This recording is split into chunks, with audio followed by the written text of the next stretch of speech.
لیکن میں اس وقت آپ کے سامنے صرف 6 گنہگار لوگوں کے عذاب کے منظر کو بیان کروں گا۔ اللہ تعالی ہم سب کی ان گناہوں سے حفاظت فرمائے، آمین۔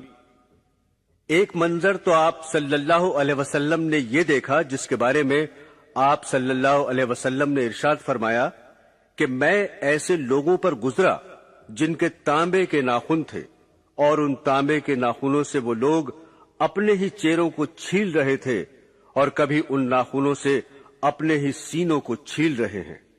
میرے دوستو، یہ عذاب آپ صلی اللہ علیہ وسلم نے اپنی آنکھوں سے دیکھا۔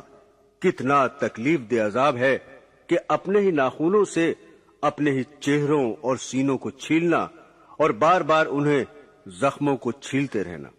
اللہ تعالی ہم سب کی حفاظت فرمائے۔ دوسرا منظر یہ ہے جس کے بارے میں آپ صلی اللہ علیہ وسلم نے فرمایا، مجھے کچھ ایسے لوگ بھی ملے جن کے پیٹ اتنے بڑے بڑے تھے جیسے انسانوں کے رہنے کے گھر ہوتے ہیں، اور ان کے ان پیٹوں میں سانپ تھے جو باہر سے نظر آ رہے تھے۔ اور ایک روایت میں ہے کہ ایک خون کی نہر بھی دیکھی جس میں آدمی غوطہ کھاتا ہے، اور جب وہ کنارے کے قریب آنا چاہتا ہے تو ایک فرشتہ جو کنارے پر کھڑا ہے اس کے منہ پر اتنی زور سے پتھر مارتا ہے کہ وہ پھر دوبارہ اپنی جگہ پہنچ جاتا ہے، اور یہ سلسلہ مستقل جاری ہے۔ دیکھیے میرے دوستو، کتنا سخت عذاب ہے کہ پیٹ میں سانپوں کا گھسنا اور ان کا کاٹنا اور خون کی نہر میں غوطہ کھانا، پتھروں کا مارا جانا، کتنا سخت عذاب ہے۔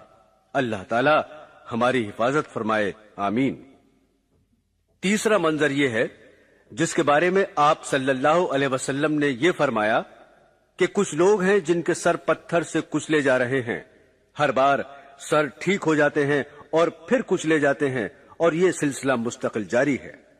بتائیے میرے دوستو، یہ بھی کتنا سخت عذاب ہے۔ یوں تو میں نے کہہ دیا اور آپ نے سن لیا، لیکن ذرا سوچئے کہ اگر کوئی ہماری ایک انگلی ہی کو پتھر سے کچلے اور پھر اسی انگلی کو بار بار کچلے تو ذرا سوچو کہ کتنا درد ہوگا، اور وہاں تو سر کچلا جا رہا ہے، تو بتائیے کتنی تکلیف ہوگی۔ اللہ پاک ہم سب کی حفاظت فرمائے۔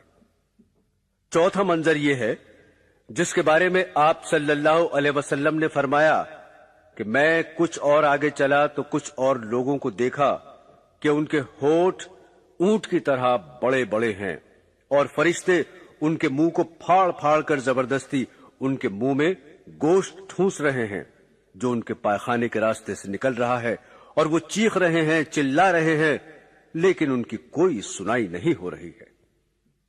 پانچواں منظر یہ ہے جس کے بارے میں حضور اقدس صلی اللہ علیہ وسلم نے فرمایا، میں ایسے لوگوں پر بھی گزرا جن کی کھالیں آگ کی قینچیوں سے کاٹی جا رہی تھیں۔ کتنا دردناک عذاب ہے، اللہ حفاظت فرمائے۔ چھٹا منظر یہ ہے جس کے بارے میں سرکار دو عالم صلی اللہ علیہ وسلم نے یہ فرمایا کہ کچھ لوگوں کو میں نے اس طرح بھی دیکھا کہ ان کے بدن پر پھٹے ہوئے کپڑے لپٹ رہے ہیں اور اونٹ و بیل کی طرح چل رہے ہیں، اور بھوک کی شدت کی وجہ سے جہنم کے کانٹے دار درخت اور پتھر کھا رہے ہیں۔ اللہ تعالی ہماری ان سب عذابوں سے حفاظت فرمائے۔ میرے دوستو، ان سب عذابوں سے ہم سب کی حفاظت ہو سکتی ہے، لیکن اسی وقت جب ہم ان گناہوں کو چھوڑ دیں گے جن کی وجہ سے یہ عذاب ہو رہے تھے۔ اب ہم آپ کو سرکار دو جہاں کی زبانی ان عذابوں کی وجہ بتاتے ہیں جن کی وجہ سے یہ نازل ہو رہے تھے۔ پہلا عذاب جو آپ نے سنا جس میں حضور پاک صلی اللہ علیہ وسلم نے یہ فرمایا کہ میں ایسے لوگوں پر گزرا جن کے تانبے کے ناخن تھے، اور ان تانبے کے ناخنوں سے وہ لوگ اپنے ہی چہروں کو چھیل رہے تھے، اور کبھی ان ناخنوں سے اپنے ہی سینوں کو چھیل رہے تھے۔ حضور پاک صلی اللہ علیہ وسلم فرماتے ہیں کہ میں نے جبرائیل علیہ السلام سے معلوم کیا کہ یہ کون لوگ ہیں، تو حضرت جبرائیل علیہ السلام نے جواب دیا کہ یہ وہ لوگ ہیں جو لوگوں کا گوشت کھاتے تھے، یعنی ان کی غیبت کیا کرتے تھے اور ان کی عزتوں پر ہاتھ ڈالتے تھے۔ میرے محترم بزرگوں اور دوستو، ذرا ہم اس کا جائزہ لیں کہ یہ غیبت کرنے کا گناہ آج کل کتنا عام ہو گیا ہے. کوئی مجلس اس سے خالی نہیں، کوئی گفتگو اس سے خالی نہیں. یہ ایک ایسی مصیبت ہے جو ہماری مجلسوں پر اور ہمارے معاشرے پر چھا گئی ہے.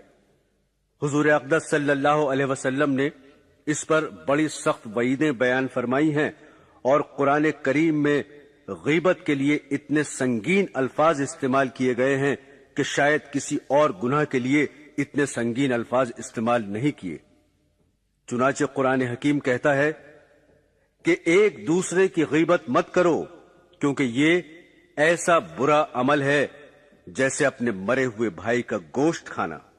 کیا تم میں سے کوئی اس کو پسند کرتا ہے کہ اپنے مرے ہوئے بھائی کا گوشت کھائے؟ جس کو دوسرے نمبر پر بیان کیا گیا. آپ صلی اللہ علیہ وسلم نے فرمایا کہ معراج کی رات میں کچھ لوگ مجھے ایسے بھی ملے جن کے پیٹ اتنے بڑے بڑے تھے جیسے انسانوں کے رہنے کے گھر ہوتے ہیں، اور ان میں سانپ تھے جو باہر سے ان کے پیٹوں میں سے نظر آ رہے تھے. رسول پاک صلی اللہ علیہ وسلم فرماتے ہیں کہ میں نے جبرائیل علیہ السلام سے معلوم کیا کہ یہ لوگ کون ہیں. انہوں نے جواب دیا، یہ سود کھانے والے ہیں. میرے بھائیوں، آج اس کا بھی بہت رواج ہو گیا ہے، حالانکہ سود کو قرآن کریم نے بہت بڑا گناہ بتایا ہے. چنانچہ فرمایا کہ اے ایمان والو، اللہ سے ڈرو اور سود کا جو حصہ بھی رہ گیا ہو اس کو چھوڑ دو. اگر تمہارے اندر ایمان ہے، اگر تم سود کو نہیں چھوڑو گے، یعنی سود کے معاملات کرتے رہو گے، تو اللہ اور اس کے رسول کی طرف سے اعلان جنگ سن لو.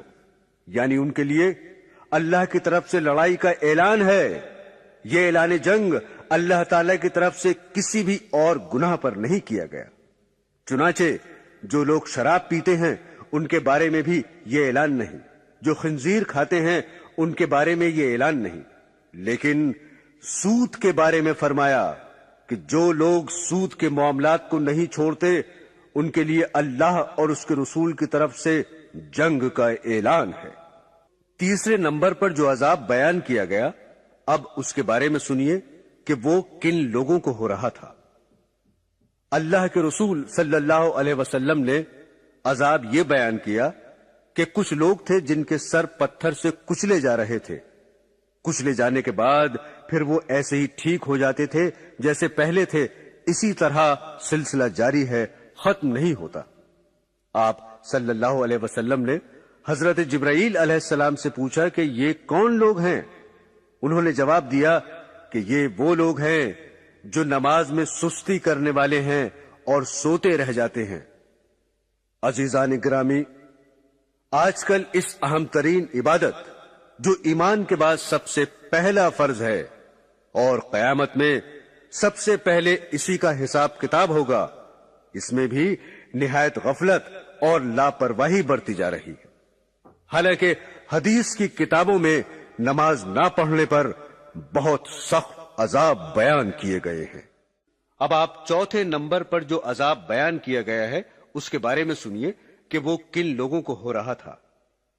آپ صلی اللہ علیہ وسلم نے عذاب یہ بیان فرمایا، میں کچھ اور آگے چلا تو کچھ اور لوگوں کو دیکھا کہ ان کے ہونٹ اونٹ کی طرح بڑے بڑے ہیں، اور فرشتے ان کے منہ کو پھاڑ پھاڑ کر زبردستی ان کے منہ میں گوشت ٹھوس رہے ہیں جو ان کے پائخانے کے راستے سے نکل رہا ہے، اور وہ لوگ چیخ رہے ہیں، چلا رہے ہیں، لیکن ان کی کوئی سنائی نہیں ہو رہی ہے.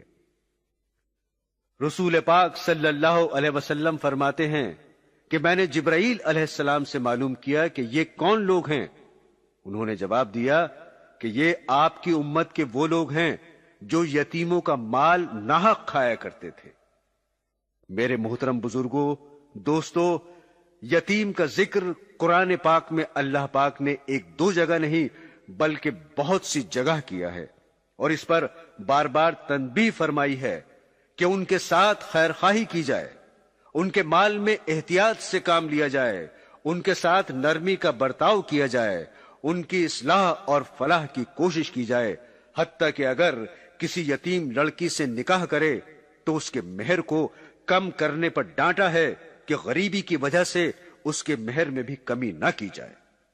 اب میں 5ویں عذاب کے بارے میں بتا رہا ہوں کہ وہ کن لوگوں کو ہو رہا تھا۔